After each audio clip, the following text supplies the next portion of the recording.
Hi guys, in this video I am going to show you how to descale your coffee machine. Watch the video till the end so you cannot miss any important step to consider.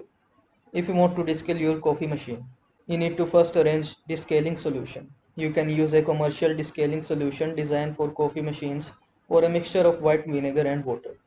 And you have also arranged fresh water to rinse the machine after descaling. Now let's follow the descaling process. First, empty the water reservoir.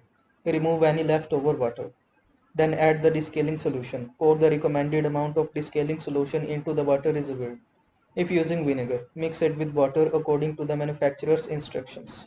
Third, run the machine. Start a brew cycle and let the solution circulate through the machine. Then rinse thoroughly. Once the cycle is complete, run several cycles with fresh water to remove any residual descaling solution.